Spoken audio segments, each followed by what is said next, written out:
of the great traditions of commencement is the keynote address. It is an opportunity to hear from someone whose achievements and words inspire us all. Ladies and gentlemen, it is my distinct privilege to introduce you to our distinguished commencement speaker, Dr. Bruce Corsino. Dr. Corsino holds graduate degrees from Florida Tech and Harvard University. He was on staff at a variety of medical centers and is the founder and president of Bioethics Incorporated, a retired Army colonel from the U.S. Army Medical Department, a university professor, and an official United States plain language expert. Dr. Corsino has served as a member and chairperson of hospital ethics and human subject research committees, as well as a contributor to federal and state health ethics policies.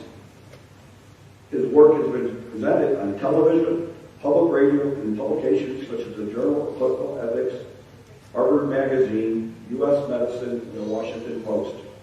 He has spoken at health, educational, and business institutions worldwide, including the United Nations and European Commission. Bruce is both a friend of UMTC and mine personally, and we look forward to your remarks.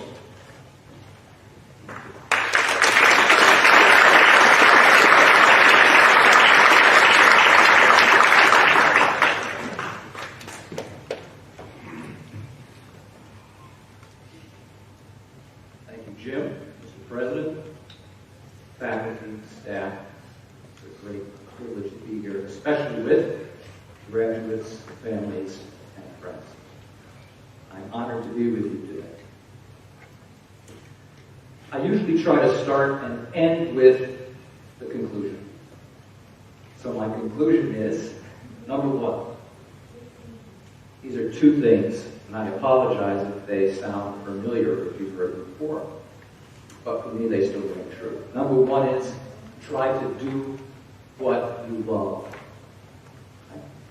Number two, there are angels out there, which means smart, caring, wonderful people who are willing to help and be part of your life.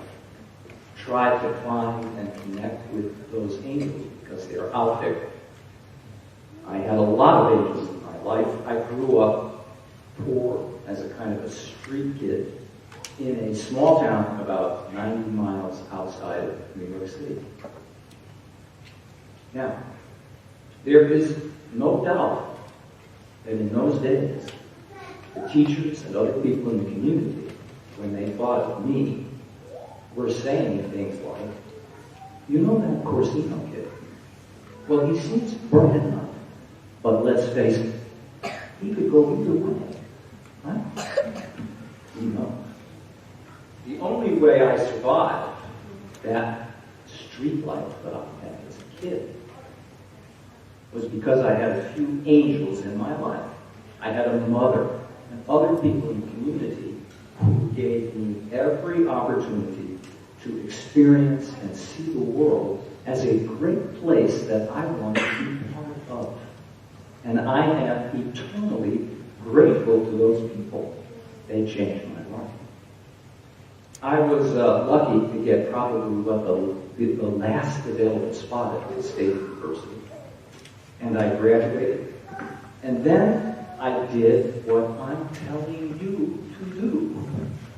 Do what you love and follow your heart. That's what I did. And in those days, my dream was to enter the field of music. So I moved to Boston.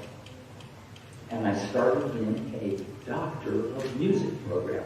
Now, the other students who were around me, it was a shock to me.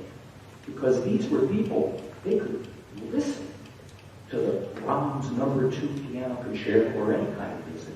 And then they could go to the piano and sit down and play it. I was quite stunned, but there are people like that who exist. At some point, though, I had to ask myself, do I have that kind of talent and motivation? Yes, I can stay here, I can work at it for 5 years, but in the end, is it going to give me the kind of professional success and happiness that I need in my life? That's why I eventually had to make a strategic decision. And I walked into the dean's office and I said, thank you very much for the opportunity that you've given me here. but it is my choice that I will not be returning. Thank you very much. So, what that means is that my first career job as a young adult was as a graduate school dropout. That was my first job. Combing the streets of Boston looking for every odd job that I could find. I was very lucky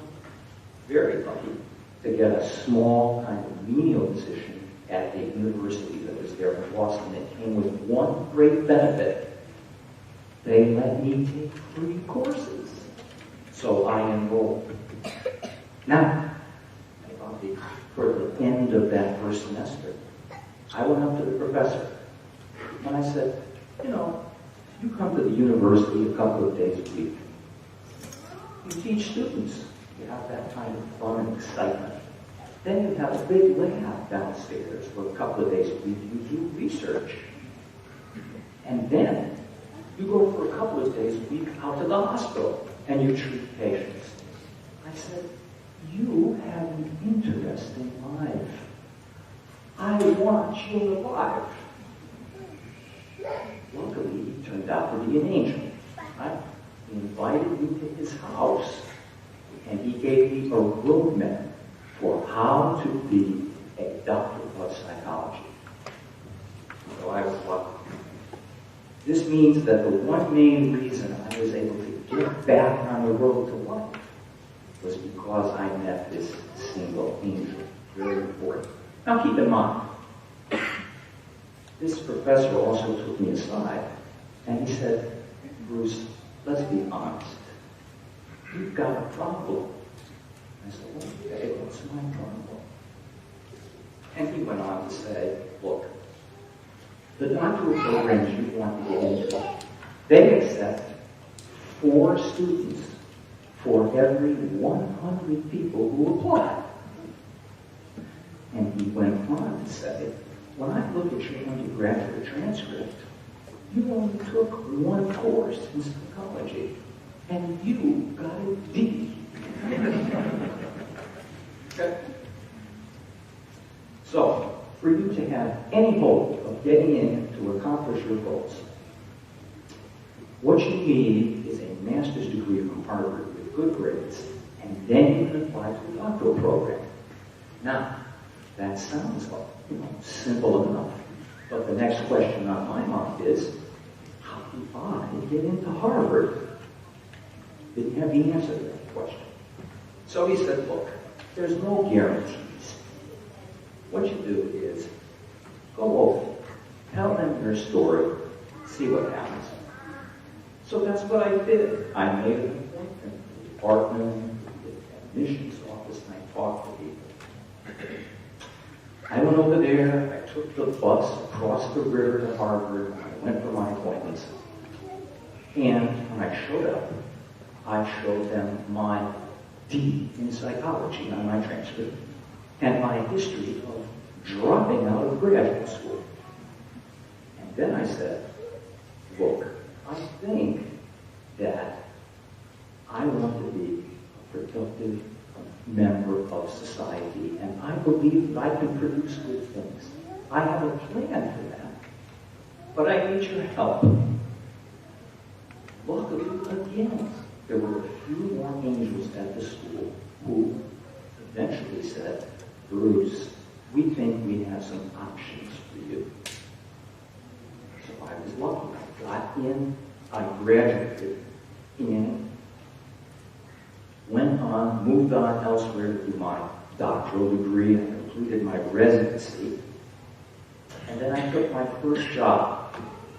I was age 29, and I was chief of psychology and behavioral medicine at Reynolds Army Hospital in Fort Sill, Oklahoma. Right? Sounds like a pretty good deal. Now, who knew that about 5 years after doing that kind of work, I slowly began to realize in my head that the world of depression and anxiety and suicide might not quite be the party that I imagined it would be and hoped for. So, what truly believed that that job would give me a lifetime of satisfying work. But I misjudged, right? So, anyway, let's do an inventory of where I am at that point. I'm not getting any younger. I'm already 35 years old. And I've already been given 2 decent chances, one in music and one in psychology, to carve out a satisfying work life for myself and to follow my dream and do what I want to do and do what I love. What happened? I messed it up both times. What are you going to do? Right? These things sometimes happen. Sometimes you don't exactly know what a job is going to be until you're actually in there doing it. It happens. The only way I recovered from that mess was, of course, another angel. At the time, I was working in a hospital out in California at Stanford, and I walked into the chief of staff's office and I told him my story. Luckily, he said to me, "You know, Bruce, we've got a new position here coming up for somebody to do medical ethics and bioethics. You might be a good fit for that. Why don't we send you for some training? And then you can try it out and see what you think." So, nowadays every hospital has a bioethics person to sort out all kinds of problems. But for me, that job was the ultimate formula for a happy work life. That's because every single day I went to work, I felt 2 things. Number 1, that I used my creative ability to its fullest potential. And number 2, that every day I had the chance to actually improve somebody's life. So as it turns out, those are the only 2 things I ever needed to be happy in my work life. I did that job for more than 15 years, and I assure you, never once did it actually feel like work. I feel very lucky for that. So, to summarize, number 1, do what you love. Now, obviously, in my case, I had a lot of what we call false starts out of the gate. So this idea of do what you love makes a lot more sense if you love lots of different things. Right? It worked out for me. Number 2, my life was definitely punctuated by one encounter after another with angels who helped me. So try to find and connect with those angels. If you can, try to be an angel yourself to somebody. Right? Please let me conclude with one final thought. For as long as I've known the University of Maryland, which is now about 50 years, it has been the icon of American education available globally.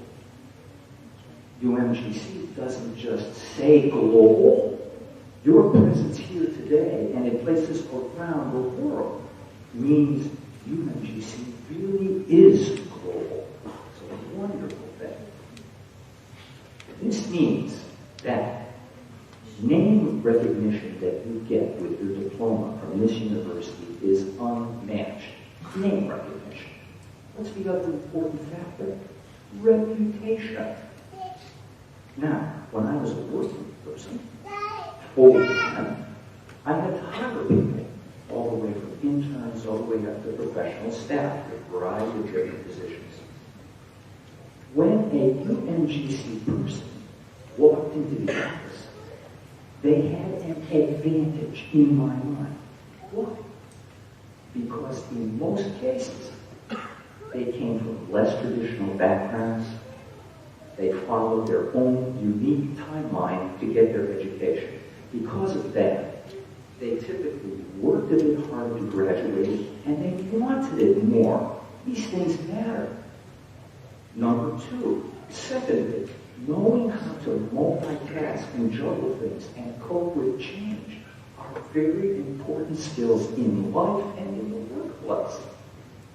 In most cases, the UMGC graduates already have those skills built in because they have a history of juggling and managing their kids, their parents, their work, and all kinds of other things all at the same time. I believe that reputation is when people have these good ideas about you and UMGC graduates before you even walk through the door. That's reputation. Name recognition and reputation are priceless commodities. And that's some of what you get when you walk out of here today with your diplomas. So thank you. Congratulations. Be proud, and please give yourselves a round of applause.